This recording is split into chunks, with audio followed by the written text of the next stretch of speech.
David Alonso. Saya lebih mengagumi Marc Marquez dan Valentino Rossi karena telah meraih begitu banyak kemenangan dan masih haus akan kemenangan. Juara Moto3 2024, David Alonso, buka suara dan berbicara tentang rivalnya tahun ini di Moto2 dan pilihannya di MotoGP. Dengan memenangkan gelar kategori kecil dan naik ke kategori menengah pada tahun 2025, pemain Hispano Colombia, David Alonso, memiliki banyak hal untuk dikomentari dan mengobrol dengan media olahraga nasional, Marca, untuk membicarakan opsi masa depan untuk naik ke atas. Ke MotoGP, sekaligus mengomentari siapa rivalnya tahun ini dan bagaimana ia berjuang untuk merebut gelar di Moto3 dan mengungguli Rossi dalam kemenangan. Setelah memenangkan gelar Moto3, David memulai petualangan baru di Moto2, tentang siapa saingannya, dia berkomentar, berapa banyak pembalap yang ada di grid? 29? Ya, 29 karena, bagi saya, saat ini semuanya karena saya memulai dari awal. Setiap orang di sana sudah memiliki pengalaman tertentu. Dan yang menggairahkan saya adalah berlari bersama orang-orang seperti Canet, seperti Alonso Lopez, seperti Manu Gonzalez, seperti Adrian Huertas, orang-orang yang selalu menempuh jarak 2, 3, entahlah, selalu berada di depan kelas, yang belum pernah bertemu, tidak pernah saya telah berlari bersama mereka. Dan itu selalu terjadi sejak kami memulainya, sejak kami masih kecil dengan sepeda mini, seperti orang dewasa. Dan berlari bersama mereka membuat saya bersemangat dan saya yakin saya akan belajar banyak karena mereka punya pengalaman. Pilihan di MotoGP 2026. Hal berikutnya di Moto2 adalah MotoGP dan ada merek yang sudah berpikir bahwa David Alonso bisa menjadi bagian dari tim mereka. Mengenai opsi ini, dia menjelaskan, saya masih tidak melihatnya sebagai hal yang realistis, tapi ya, itu dia adalah opsi untuk naik pada tahun 2026. Wah, bersyukur sekali mereka tertarik dan berarti semuanya berjalan baik. Itu juga membuatmu mengerti bahwa kita berada di jalur yang benar, tapi kita harus terus bekerja karena jika tidak.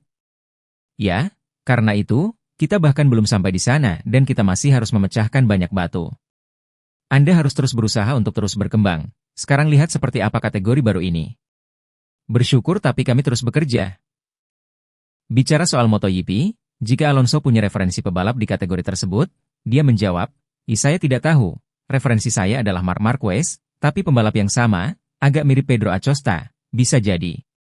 Entahlah, karena saya seperti pengemudi seperti itu, seperti tukang rem, yang suka melakukan tikungan berbentuk V dan saya bukan orang yang suka menikung. Saya mencoba tampil selengkap mungkin, tapi ya, mungkin dengan gaya, seperti Acosta. Mengapa angka 80? Mengenai apakah ia sendiri mempunyai taktik yang mirip agar di lap terakhir ia fokus atau memikirkan kemenangan, dan meraihnya, inilah tanggapan, 80-an. Saya mencoba melakukan latihan yang kelihatannya sangat sederhana, namun sangat sulit dalam si. Dia menjelaskan mengapa David memakai nomor 80, saya ingin nomor bulat. Saya mulai dengan 10. Saya masih kecil dan saya berkata, di sana, di sekolah, nilai terbaik adalah 10, saya ingin nilai 10. Saya berkata, yang 10, itu seperti keunggulan. Lalu, 80 adalah karena hanya itu dua angka sehingga Anda tidak perlu mengangkat pena dari kertas dan tidak memiliki akhir. Faktanya, karena 8 adalah tak terhingga, maka berdirilah. Nah, karena saya menginginkan bilangan bulat dan hanya dua bilangan tersebut yang terjadi, ini seperti bilangan tanpa batas, yang tidak memiliki batas. Dan ya, mungkin saya akan memberikannya 1 jika ada kesempatan. Saya harus melihat dalam situasi itu bagaimana keadaan saya, apakah saya merasa nyaman untuk mengganti nomornya atau tidak. Kekaguman pada Marquez dan Rossi. Ajang lainnya, tahun 2024 ini, selain menjuarai kejuaraan, mengungguli Valentino Rossi dalam kemenangan, di musim yang sama, inilah pendapat David sendiri tentang ajang ini. Perlu dicatat bahwa Rossi memiliki balapan yang lebih sedikit, dia tidak peduli. Saya tidak mengambil manfaat apapun. Sebenarnya, memberikannya kepada Aspar, tim yang saya panjat sejak kecil, sungguh sangat menggembirakan. Itu berarti kami berada di jalur yang benar dan kami harus melanjutkannya. Tahun ini kami akan selalu mengingatnya. Meski begitu, Alonso tidak begitu terkejut dengan angka-angkanya, melainkan lebih terkejut dengan angka-angka pembalap lain, ia menekankan.